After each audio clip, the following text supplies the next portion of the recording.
दौलत गांव में अपने बुजुर्ग पिता के अंतिम संस्कार के बाद नहाने के बाद दोनों बेटे घर बाहर आंगन में अपने रिश्तेदारों और पड़ोसियों के साथ बैठे हुए थे।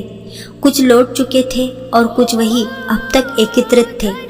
इतने में बड़े बेटे की पत्नी आई और उसने अपने पति के कान में कुछ कहा। बड़े बेटे ने अपने छोटी बाई की तरफ देखकर अंदर आने का इशारा किया और खड़े होकर वहां बैठे लोगों से हाथ जोड़कर कहा, अभी 5 मिनट में आते हैं। फिर दोनों भाई अंदर चले, कमरे में गए। अंदर जाते ही बड़े भाई ने फुसफुसाहट कर छोटे से कहा, बक्सा छुपा दिया था ना? हाँ, हमने छुपा दिया था। चलिए अब चारों मिलकर जल्दी से देख लेते हैं, नहीं तो कोई आसपास का हक जताने आ जाएगा और कहेगा कि तुम्हारे पीछे हमने तुम्हारे बाबूजी पर इतना खर्च किया, वगैरह वगैरह। क्यों देवर जी? बड़ी बहू ने कुंटिल हंसते हुए कहा। हाँ, सही कहा भाभी आपने। छोटे ने भी सहमति में गर्दन हिलाते हुए कहा। तब तक छोटी तेजी से बाबूजी के कमरे में जाकर बक्सा ले आई। मैं दरवाजा बंद कर देती हूँ, बड़ी बहू तेजी दिखाते हुए बोली। दोनों भाई तुरंत तेजी से नीचे झुके और छोटी बहू द्वारा लाए गए बक्से को खोलने लगे।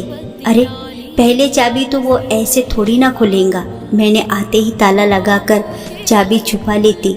बड़ी बहू ने बक्सा खोला तो वहाँ मौजूद चारों ने बक्सों में झांकते हुए उसमें छुपी दौलत गहने देखने की उत्सुकता दिखाई। बक्से में बड़े छोटे की पुरानी तस्वीरें, कुछ बर्तन, कुछ उन्हीं दोनों के छोटे छोटे कपड़े सहेज कर रखे हुए थे। चारों को विश्वास नहीं हो रहा था कि कोई ये सब भी भला सहेज कर रखता है।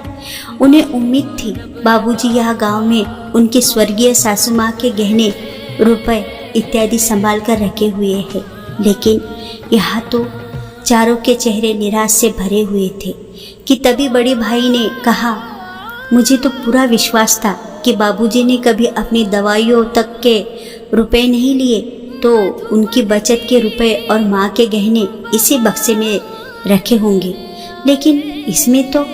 तभी छोटी भाई की नज़र बक्से के कोने में कपड़ों के बीच में एक कपड़े की थैली पर गई।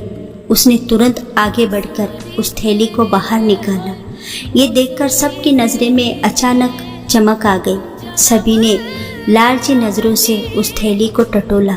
उसमें कुछ रुपए थे और साथ में एक कागज जिस पर कुछ लिखा हुआ था।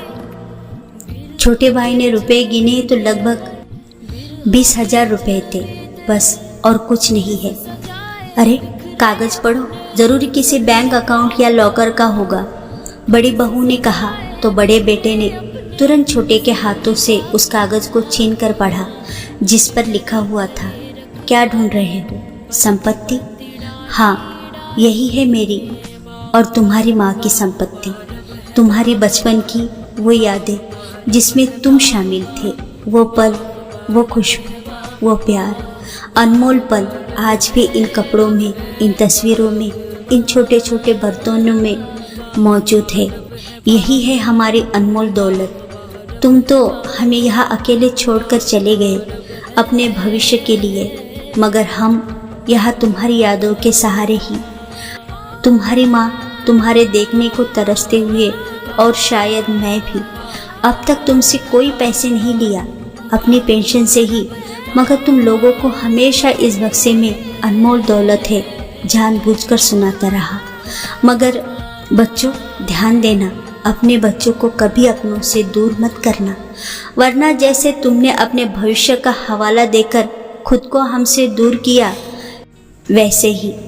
बच्चों, दुनिया का सबसे बड़ा दुख जानते हो क्या होता है? अपनों के होते हुए भी किसी अपने का पास नहीं होना। जीवन में उस समय कोई दौलत, गहने, संपत्ति काम नहीं आती।